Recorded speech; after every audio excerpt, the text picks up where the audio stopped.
Welcome to the first episode of On Gravel. This is a periodic conversation about hunting, conservation, country music, and probably dogs. I don't see how we keep dogs out of this discussion. I'm Andrew McKean, and I am joined by two fellows, good friends, Ryan Bronson, who's a native Minnesotan and Director of Conservation and Public Policy for Vista Outdoors, and Eric Dinger, who now resides in Lincoln, Nebraska. He's a native South Dakotan, and he's the founder and CEO of Powderhook. So, welcome, guys. Let's see what we can talk about. Awesome. Excited to be here. Let's do this. Well, it's August, the sultry days of August in eastern Montana where I live. I want to know what you guys did this week. Well, here in Minnesota, it is the dog days, and we're looking forward to the dove opener. But this last week, I had my in-laws in town, and they're from Colorado, non-hunting family, and we did a whole bunch of camping and things around. But I had one package of Eurasian-colored doves in the freezer yet, and I wanted to eat them up ahead of September 1. And I just played around with a funny recipe where I wrapped them in prosciutto and covered them with chipotle mayo, and then I put a little daub of choke cherry jelly on each one of them, and they devoured it. So I don't know that I'll ever turn them into dove hunters, but for just a little moment, I had these suburban soccer mom or two soccer players loving the Bronson wild game lifestyle. Well, we need to talk soon about how August is the crappiest month of the year. I don't think anybody can debate that. Maybe February can debate that. But this week, the coolest part of my week has been actually Andrew gave me a while back, a couple weeks ago, an eye of round from a moose he shot up north. And we got to talk a little bit about this story. But the coolest thing was my little girl and I a couple days ago began the process of making moose jerky out of this eye of round. And oh my God, did she nail it. She's 7 and just loves her daddy, loves to do about anything I like to do. And holy smokes, she made this jerky today. She bagged it up this morning pretty adorably. It says Reagan's Moose Jerky on it for Powderhook. And everybody at Powderhook got one piece, and I ate the balance of the bag. So I'm fully fed and ready to podcast. Well, so does she run the smoker? Reagan runs the smoker, yep. It's, to be fair, you turn the knob, so it's not exactly rocket science, but, I have pretty advanced children, as you can already tell. Well, that moose lived large in my week, too. In fact, the great thing about moose is it's going to be an inhabitant of your household for some time. We had friends we'd never met, if that makes sense, visit us over the weekend, and this videographer coming from Bozeman, and he said, "Hey, I'm going to be driving my little Chevy Cavalier because I hit a moose with my Range Rover," or something like that. So I thought they were going to come spend the night with us, have dinner. I thought, you know what? I'm going to make moose, kind of a revenge meal for him. And so we were trading texts. I was giving him directions on how to get to my house. And I said, "Hey, come over for dinner. Don't have dinner on the road." He's like, "Ooh." I told him what we were going to have. He said, "Well, my wife doesn't eat meat." I thought, well, this could be a little problematic, but I was thinking we'd make some rice and beans. We'd have the moose kind of an asada deal. We'd cut it up and have it with tortillas. Well, little did I know the wife is a native Mexican. So here I'm making kind of a traditional Mexican dinner for a vegetarian Mexican. Needless to say, I was pretty nervous about how this was all going to turn out. She tried a little moose. I can't say she was a convert, but she said it was old-time Mexican rice and beans, and that warmed my heart. And my stomach. Well done, sir. So why is August the worst month? Well, I'm going to start here. So I'm on this kick of, in the headlights, I can see fall. I am stoked about all the fun things that are to come. Lincoln is a big football city. The football opener and dove opener are on the same day, which is almost cruel. You guys have a football team in Lincoln?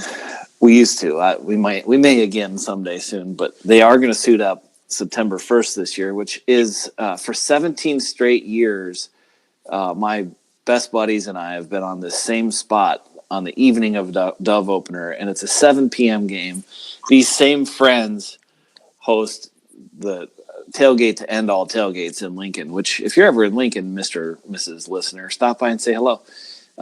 If my friends ever listen to this, they will laugh at the fact that I just invited a nation of listeners to a tailgate.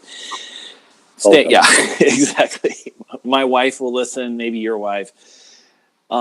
But that's September. And until then, all we're going to do is work and sweat. And to me, that's worse than February, because at least in February, you're just going to work and go to trade shows and you're not going to sweat. I'd like to hear what you guys have to say, but I think August is without a question, even though I was born in August, but still it's the worst month by a wide margin.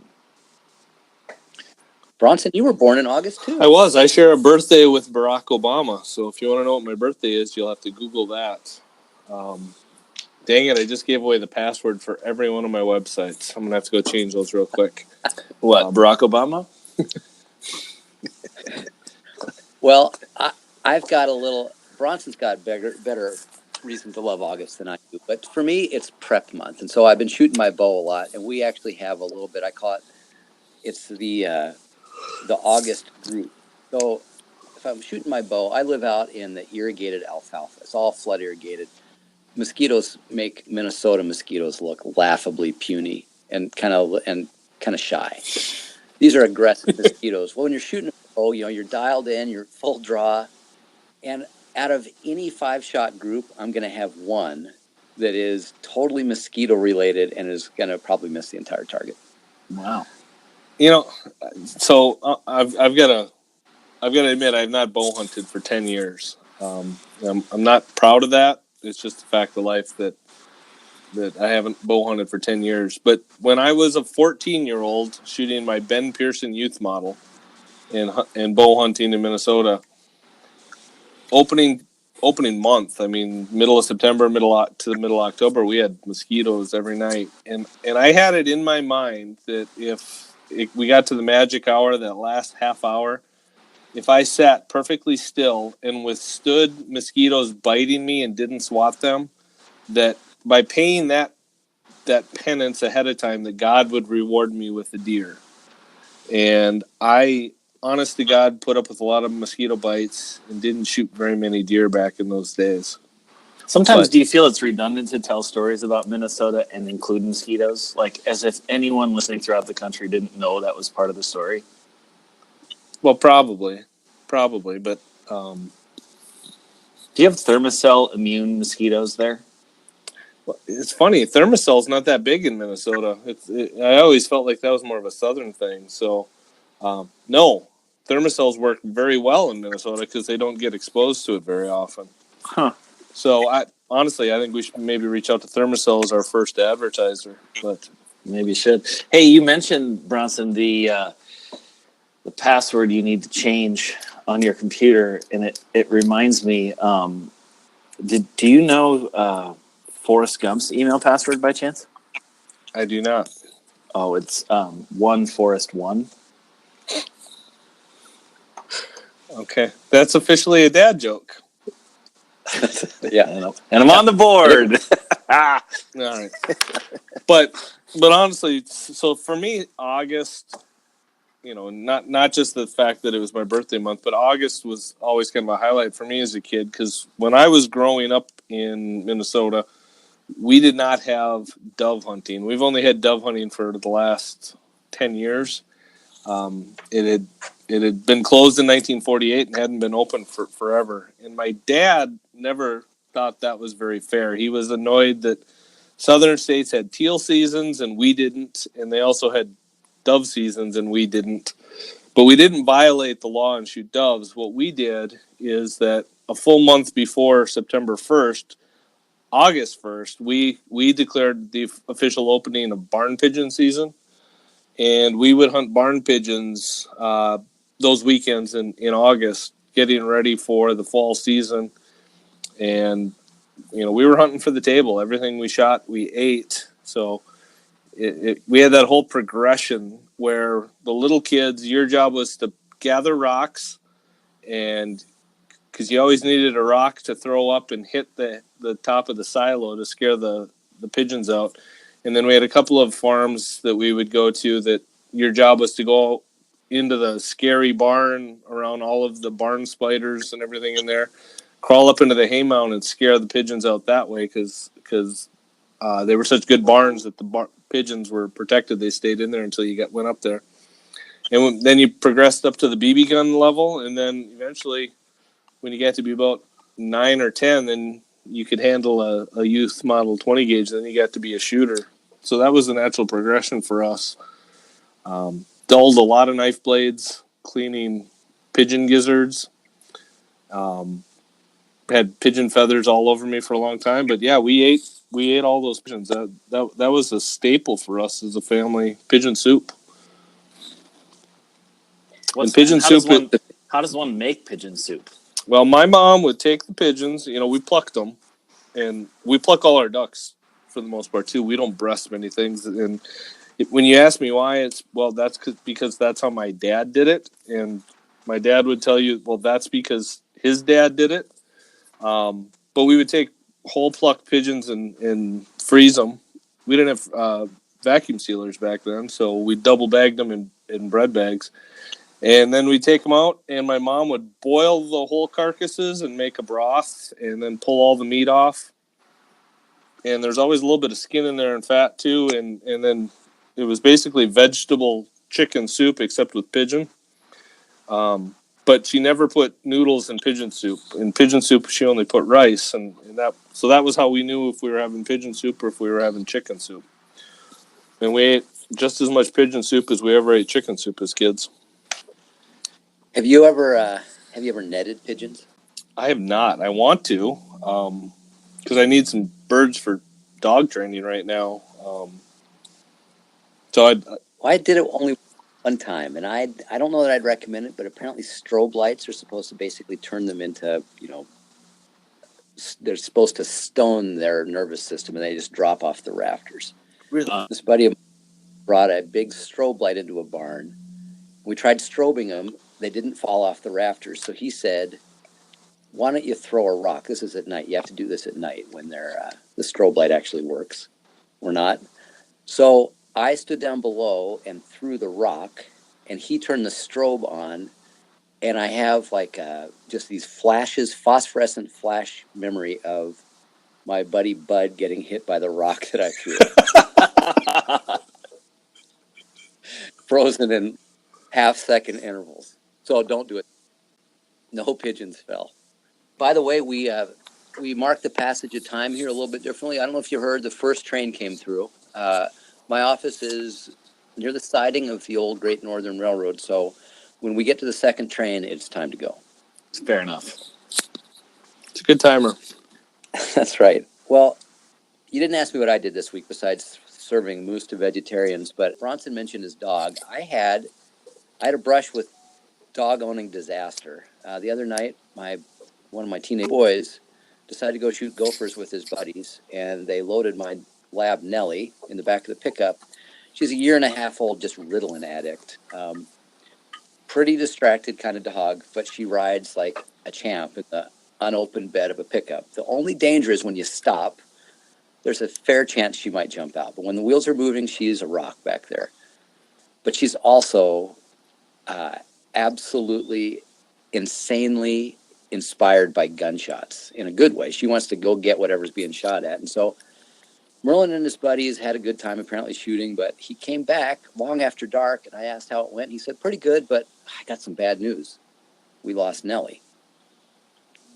Well, I mean, it's almost 10 o'clock at night. I said, excuse me? Like, where were you? He said, 20 miles north of town, but it's okay. She'll find her way back. And I thought, no, she won't. We got to go look for her. So we looked all that night.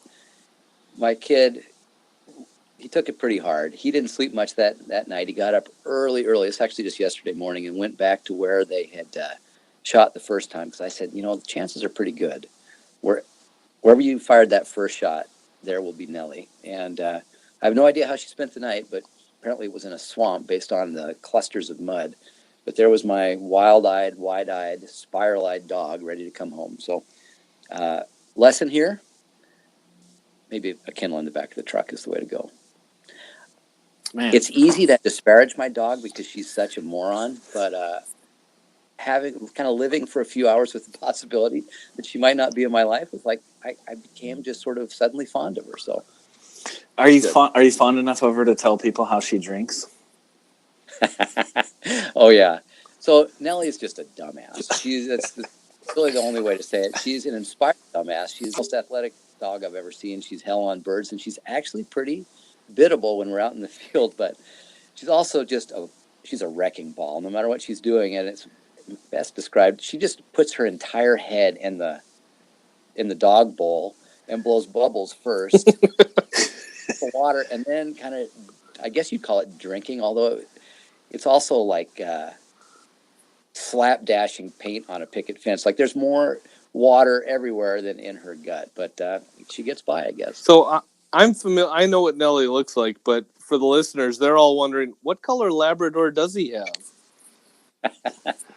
Well, I have a yellow lab, and she's got kind of shark eyes. She's kind of a striking dog, but she also has a garbage can of a mouth. That thing must be about a 15-gallon capacity in that mouth. And it's often full of poop and old bones.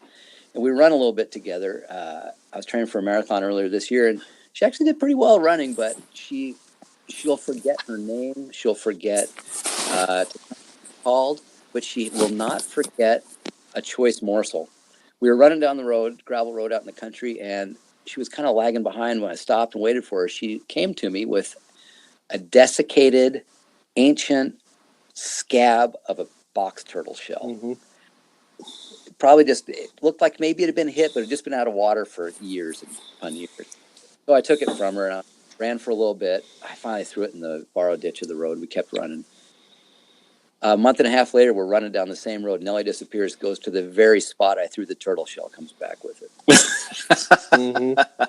Love of the putrid. That's all I can say. But turtles are one of those things that, most good pointing dogs will point turtles. And I've known a lot of good hunting dogs that retrieve turtles. I don't know if it's because reptiles and birds are closely related and they smell alike. I don't know what the deal is, but I've been out, especially hunting in the south in quail country, and dogs lock up on point, and you come up to do the creep, and it's a turtle or a tortoise or whatever it is. But it's a reptile with a shell, and the dog's pointing at it. And these are good dogs, so I don't know. There might be something special about turtles. Well, following that logic, there's also something special about cat poop. At least in Nellie's eyes. Yeah. Well, I've got a dog that she's 10 months. She'll be a year old here in October, and her name is Sokka, and she's named after a Star Wars character from the cartoon series of Clone Wars and Star Wars Rebels that my son and I watch a lot. My son's favorite character is named Ahsoka. I shortened it down to Sokka, and then Googled it. And when I Googled it, I found out that Sokka is a Swedish word, which means to seek or to find. And so that became her name immediately. So that's what my dog's name is. Her big quirk is she will go and get one shoe from every pair of shoes that we have in our closet or in our foyer, and she will take them somewhere else. And so every morning when I get up to go to work, I will grab one shoe from where it's supposed to be, and then I have to search the entire house to find where the other shoe is. She doesn't chew them up. She just kind of carries them around, and she sticks her nose in there and sniffs them. Doesn't chew them up. I love that. I'm happy about that. She's got plenty of other problems, but I every morning I do a dog-related shoe search. So we have that in common for our listeners. We are all new lab owners. I have a new fox red lab. She's 5 months. And her name is Scout. And I don't have a cool reason for calling her Scout like Sokka. But Scout was the character in To Kill a Mockingbird. And we picked the fun story I'll tell, because everybody who's listening who's had a puppy can relate to where the three of us are at, in that we're in the heart of like teething torture right now. She is just full puppy a lot of the time. She's a good little dog, but man, oh man, she has energy and chews and chews and chews. But the interesting story about Scout is that my wife and daughter both have red hair, and Scout is a red lab, and we have red chickens, and we have this weird female red thing going on in our family, which I'm sure will play out over the years of this podcast as I tell the listeners what having redheaded women in my life means to me. So I got a red lab, Andrew's got a yellow, Bronson's got a black, and I'm sure we're all going to have ridiculous stories as we teach them to hunt. Yeah, Andrew and I both lost dogs last year. Or was yours 2 years ago, Andrew? It will be 2 years ago this fall. Okay. And there's a certain, you hear the expression that it's, the day you bring home a puppy, you're just building up for a heartbreak, a decade later. That was definitely hard, but somehow I think it's kind of like maybe having kids. You anesthetize yourself about what it's like to have a puppy because, I had gone through all of it before, the constant chewing and teeth on everything and, piddling on the floor and all of that. But you forget about it a little bit, especially since old dogs are so great to have around that you forget about that little annoyances. But man, has it been fun having a young pup around the house with energy, and she's greeting me at the door every day, wagging that tail, Man, happy to see me. Wouldn't it be cool if every human who loved you greeted you like your dog? Yes. God. But then again, if my dog forgets all of the bad things about me, whereas the humans, they tend to remember that stuff. Mm-hmm. If I could be the person that my dog thinks I am, then I'd be a pretty good person. Even better, Bronson, why don't you greet everybody like your dog greets you? Yeah, Bronson. Well, I did, and I got a letter in my file here at work because they said that I'm not allowed to sniff people's butts anymore. That sounds made up. Explains the restraining order, though. It is made up, but hey, do you guys know why cows have hooves and not feet? Oh, God. Here it comes. Brace yourselves. Because they lack toes. Oh, my God. That sound you just heard was the universal sign of people ending their podcast listening. Well, now that I'm kind of left out of this, I'll bring them back with kind of bovine humor. So I grew up in North Missouri. We had a cow-calf operation. Every time we would castrate yearling bulls, my dad would say at some point in the day, well, I know what meal that one's not going to contribute to, since the bull had been turned into a steer. Mm-hmm. And every year we would kind of forget the details. What was the punchline? He'd say, beef stroganoff. Oh, the Methodists would have kicked you out if they'd heard that. All right. So one of the things that we have in common, I think we're all committed to enjoying our time outdoors, but also taking other people. And actually, this dog theme is one that I think is a neglected sort of pathway to getting more people involved in hunting. We talked a little bit about how food can do it. What's your experience with dogs as kind of the entree to somebody enjoying a good day outdoors? Is that a thing? Or am I just trying to make believe that it could be a thing? I'm happy to start there with a story. This is actually our family's first dog. I grew up with dogs, and my dad and brothers all have black labs and have been around dogs all my life. But my family's first dogs, because I'm deathly allergic. As an upland hunter, is the most ridiculous thing to admit to a group of people that I'm allergic to a dog. But we were out at this conference out in Jackson, Wyoming called the Shift Conference. And the Shift Conference is kind of a East meets West, liberal meets conservative conservation jamboree, if you will, in that the diversity in the room was really interesting. There were people from the Sierra Club sitting next to people from backcountry hunters and anglers, sitting next to somebody like me who runs a decidedly, hunting forward, pearl hunting organization.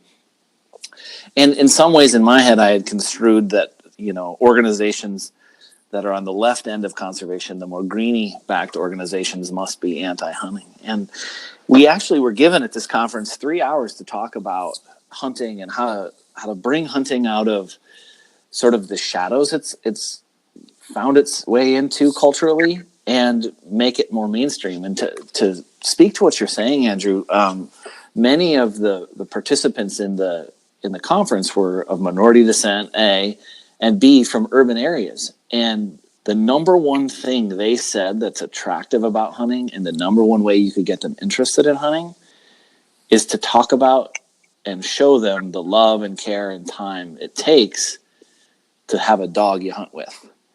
So just anecdotally, I can tell you that those people said, if you want to get to my heart, bring your dog. That's exactly my inclination. I mean, I haven't heard it, I guess, in that sort of confirmed result. But, I look at what dogs do. I mean, having a puppy in our lives is just something that we just have to have as a family. But my kids are much different and older now that we have a new puppy than they were when we brought the previous dog into the family.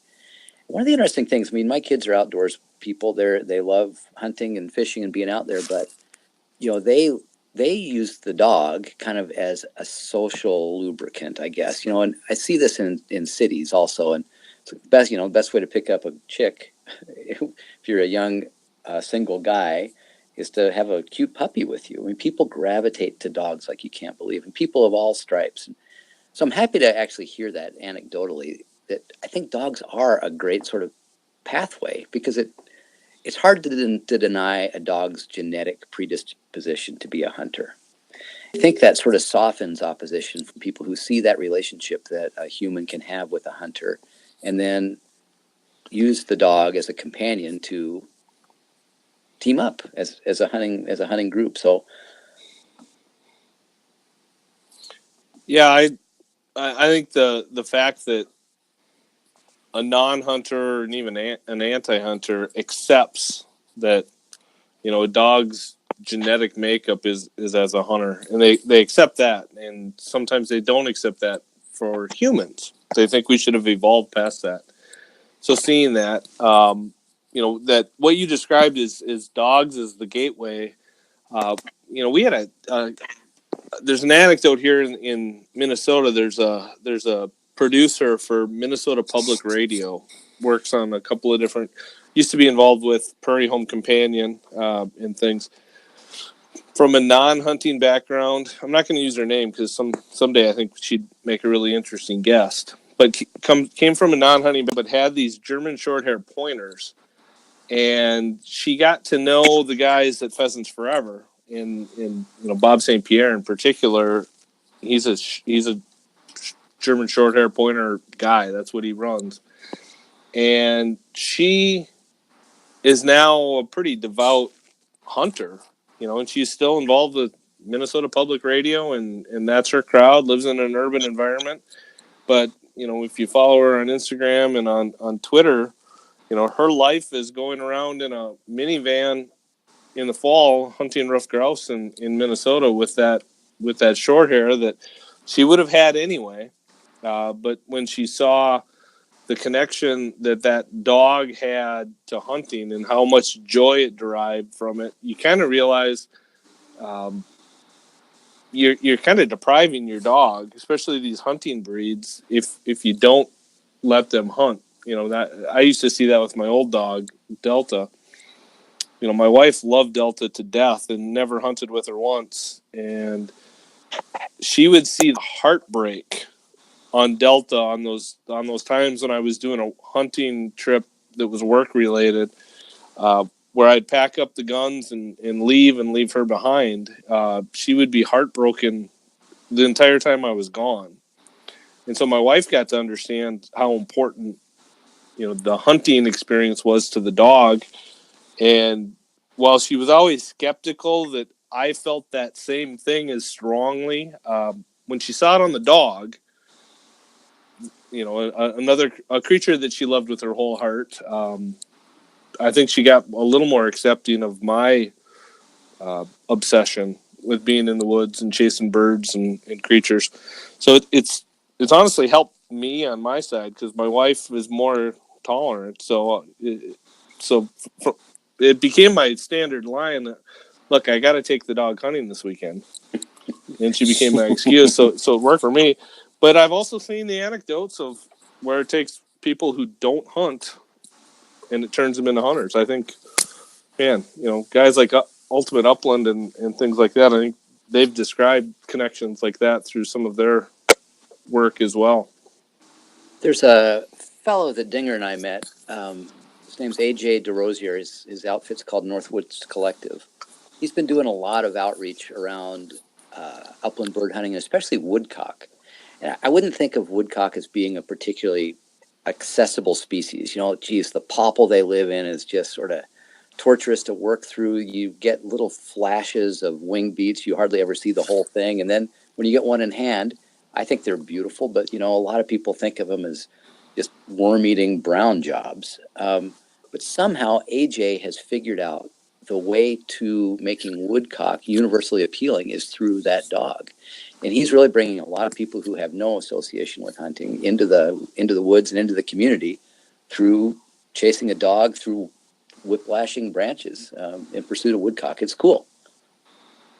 I love timber doodles. I think they're the coolest bird. I wish they were easier to work with as table fare because here at the right time of year in Minnesota, timber doodles, woodcock, it's pretty easy to go out and find them. Now you got to be out there when they're coming through, but they're a neat bird, and it's interesting that he's had such success reaching new people with a bird. I mean, they're goofy looking, and I would guess 9 out of 10 people in the United States don't know what a woodcock is. Well, they're also kind of tweedy, even their sort of reputation of they're pursued by a small group of extreme sort of narrowly interested sportsmen doesn't do favors either. But you're right. When they're here, they're fun to get after. Aldo Leopold has got an essay about the woodcock mating ritual. I think must be in the Sand County Almanac. Yeah. I mean, it's not strutting. What do you call that? Is that a dance or Well, they have dancing grounds, but they do this flight, where they corkscrew way up into the air and then just kind of drop to the ground. And as they're dropping to the ground, I always thought that it sounded like water drops. It's, yeah. And so it's pretty cool. And my farm, not that I have a sand farm in the middle of rural Wisconsin. I have a rock farm in the middle of west central Minnesota. But we've got an old fallow pasture on our place. And last spring, I was out turkey hunting, and I heard woodcock males calling back and forth at each other. So that night, instead of going and trying to put a bird to bed, I went and sat by that little pasture, and I got to hear and watch some woodcock doing their whole mating thing. You don't see them on the ground, but you hear them, and then they do the flights, and you can see the flights, right, and they do it right at twilight. So once they get so high, you can't see them anymore because it's too dark, and then they disappear, and then you hear them falling back to the ground. And I was so excited about that. And that same little piece of pasture, it's probably 2 acres on a total of my 100-acre farm. That same little pasture that we've retired since we bought it, and we've been trying to restore it. I've also got a couple of plants that grow there that are the pink showy lady slippers. It's the state flower in Minnesota, but it's this really gaudy orchid that doesn't grow everywhere. They grow in that little piece of pasture. And so, I mean, those two have been kind of highlights of my year this last couple of years, is finding the dancing grounds for the woodcock and finding these orchids. Pretty cool. Andrew, would you do me a favor? Could you tell us, I would love to talk a little bit more about this moose. Not just because I ate a lot of jerky today, but I think it's an interesting sort of callback to what I think hunting is all about. Will you just kind of spin the yarn a little bit for us on how you came to know this moose, and then maybe I'll pick it up at when I came to know the moose? Happily. Actually, this moose, so I've got a thing for moose. Not just because they are newcomers to my country here in eastern Montana, which is actually a really cool natural history story. You know, moose are in decline around a lot of their range, especially the Shiras moose in the Intermountain West. I know some of the northern Minnesota moose populations are struggling with. Typically, their kind of their nemesis is insects, whether it's mites or ticks or flies. And in the Intermountain West, it's a tracheal heartworm that's kind of leaving them super weak in the wintertime. But here in eastern Montana, this is not known as moose country. This is, the grain belt or Badlands Prairie. We've got more and more Canada moose coming in from Saskatchewan than ever before. In fact, this year, there are 6 moose tags in eastern Montana, northeastern Montana. I'm actually living with them more and more. We've got a couple of moose every year in our slough. There's breeding pairs set up on the Milk River. They're cool. But hunting a really big bull has just been one of kind of my personal and professional interests. And so I was invited to go to British Columbia on a moose hunt. And I jumped at the chance. One reason was going to be it was off the Alaska Highway. I love horseback hunting, but my companion can't stand horses. And so she was interested in the moose hunt because it was going to be from a boat. The promise was we would stay in an old trapper's cabin and we'd have a whole flowage that we could work down and hunt a whole series of lakes. Well, you know how hunting stories or hunting reality don't match the stories often. This was a 32 mile on an ATV on an old seismic road amongst kind of across the permafrost to a lean-to camp where I spent the next 14 days I spent 12 of those 14 days without seeing a moose. We didn't have at our disposal a whole flowage. We had a single 200-acre lake and no moose around it. So we were kind of captives of this place. This kind of conforms to a lot of my other moose stories, which are just sort of unmitigated disasters that often involve those Argos, those 8-wheeled hell contraptions that Canadian outfitters use to fix. They'll say break, but they never really work reliably.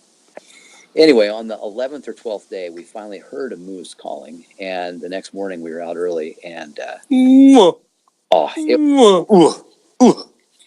one of the cool things about hunting on a lake is you can approach moose from the water, and if you do it slowly and with making a lot of noise with the paddles and calling to them as you get closer to them, they think it's a rival male coming across the water. So this particular bull, he wasn't a monster. He was probably a 4-year-old bull, but I damn sure was not going to leave him behind since I hadn't seen much before.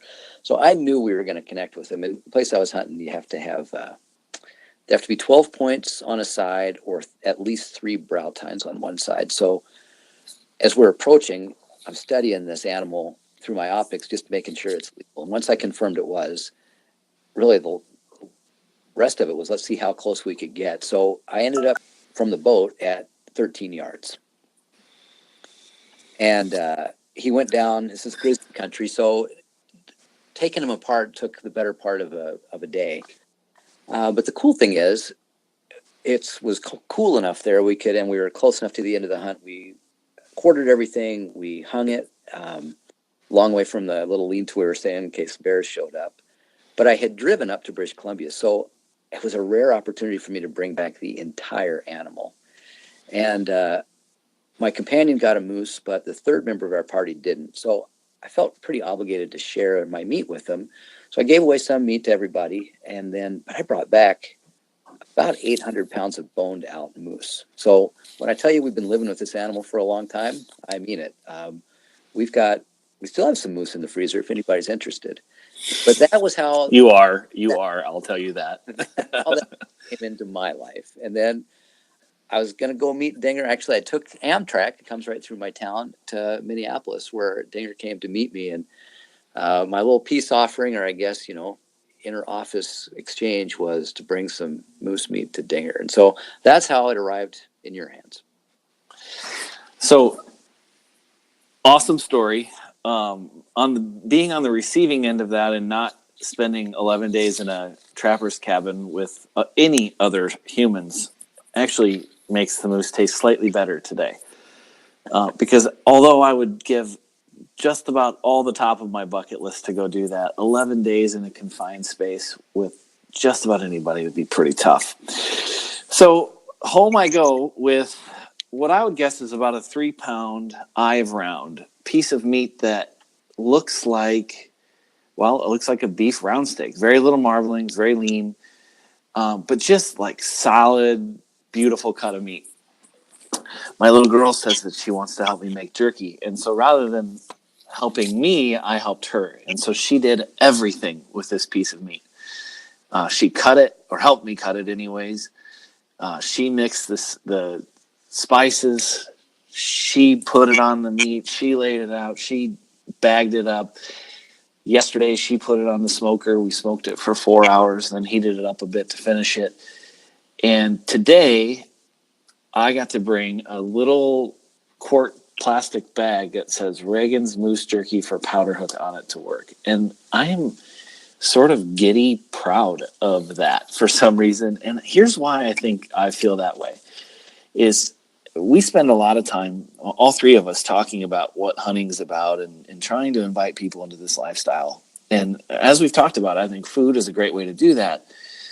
But there was something really deeply satisfying about that experience because, A, what an old and cool traditional thing to do is to share the game meat you find or that you kill with other people.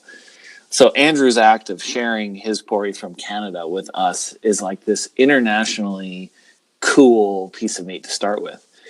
And then for me to have a chance to prepare that with my daughter, therein connecting Andrew and my daughter, the guy whose book she likes to read at night. Now she's cooking the moose that guy killed. It just has this very old, very carnal feeling about it. It feels like almost it hits your, and maybe bow hunters will get this phrase, but it almost hits you at an instinctive level. Like that's kind of how it should be. Like one person sharing their meat with another who together with their family prepare this thing they're proud of, and then they share that with the people they work with. And I'm sure Reagan's got 10 more bags of it with Nana's name on it and Auntie Ollie's name on it.